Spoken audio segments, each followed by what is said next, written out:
Hi everyone, welcome back. Today I'm going to spend a little bit of time just answering some of the questions.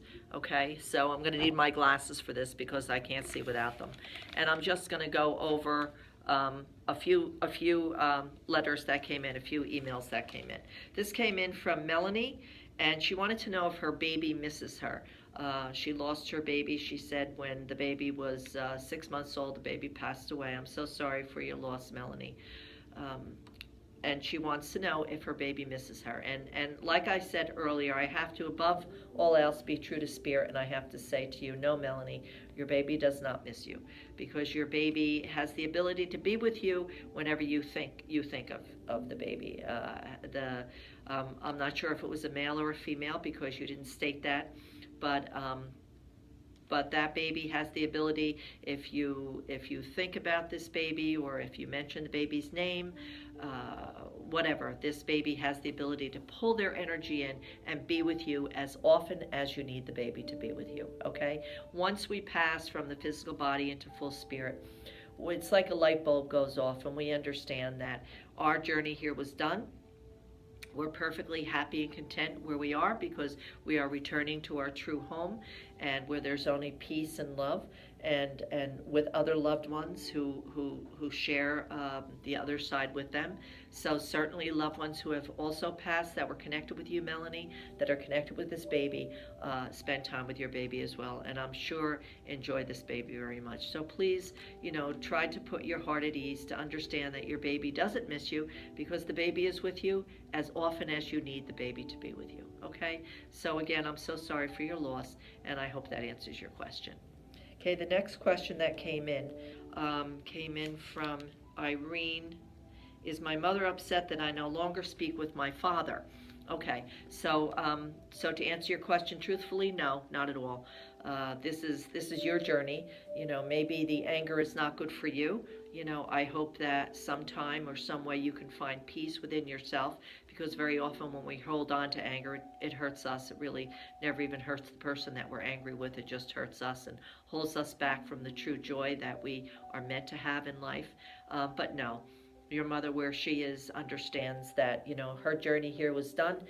You have to handle this any way that you feel that you need to handle it.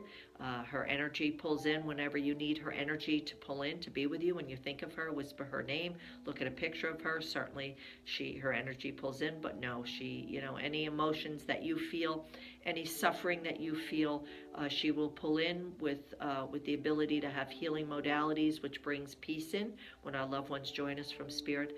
But it's your anger to get over, your acceptance to get over this, and I hope that you can find that peace. So I hope that answers your question. Okay, the next question comes from Rob. Rob, how long is our life review? You've heard me mention life review, that when the soul leaves the body, we have our life review. We're shown every positive thing we've done. We're shown every negative thing that we've done. I really don't know, Rob, to answer that truthfully, how long it is. I'm in the my soul is still encased in the physical body, so exactly how it works over there, I don't know. I'm just told that it's like a movie, and we're shown every positive thing we've done, and we're shown every negative thing we've done, and we judge ourselves on the negative things that we've done, our words and actions, how they affected others while we were here. I often say that the fires of hell, which don't exist, would be easier for many once fully comprehending what our words and actions did to hurt another. So it's self-forgiveness, self-judgment. There is no judgment on the other side. Even God, our Creator, doesn't judge us. It's self-judgment of self, and for that we have to forgive ourselves. But, I'm told that all is forgiven. Eventually we do forgive ourselves, and we do transcend completely.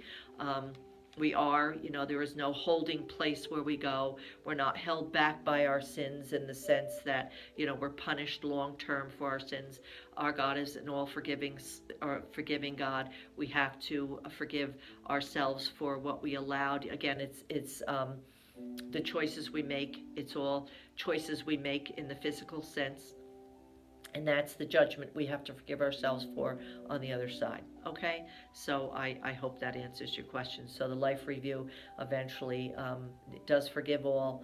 We do forgive ourselves, and we do completely live eternally in God's love and light, unless we choose to come back for a lesson which needs to be learned, or one that we choose for ourselves. Okay? So I hope that answered your question.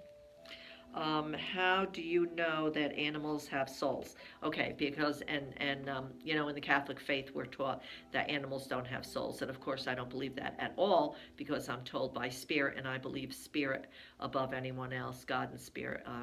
I believe before anybody else, before any book or anything that's been taught to me here, that, and I'm taught. I've been told very clearly many times from Spirit that our animals are some of our greatest gifts from God, and they do have souls, and they do, once they leave this earth plane, they begin their life in the spiritual sense, and they do pull their energy in whenever we need them to just as our loved ones do, because to us they are loved ones. And to many animals, you know, become their children. I know many couples who were never able to have children of their own, and their animals became their children. So certainly animals do have souls. I know this because I'm told this from Spirit all throughout my life. So I hope that answers your question. And then one more question. Why doesn't God ever speak to us like we speak to each other? And this is from Kathy, and I say to you, Kathy, that God does speak to us all the time, every day.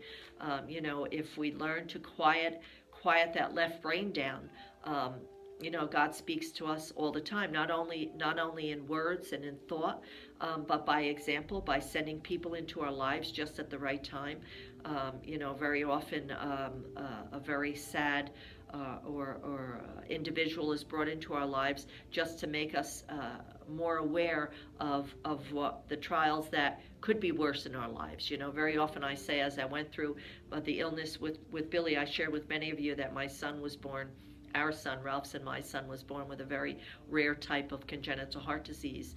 And through his suffering, through that first year leading up to his corrective surgery, and even after, he's 39 today, 39 years old today, you know, throughout his life, there have always been individuals who came into my life just at the right time when I would start to get upset leading up to Billy's surgery, worrying about his surgery. God would always send someone into my life that was so much worse off than Billy, maybe a child who there was no corrective surgery to do for this child. So I think that God speaks to us every day in many different ways. We just have to be willing to listen. We have to be willing to open our eyes and see it, okay? So I hope that answers your question. And that's it for today. I'll try to do this every so often. I have many questions. I'm trying to keep these clips short so they don't get boring, and I want you to enjoy them. So I'm going to leave you today, and especially to all those who write in. I promise that I'll get to as many questions as I can, and to the 5 individuals whose questions I read today, I hope that this brings you a little peace in your own life. So as always, I leave you in God's love and light.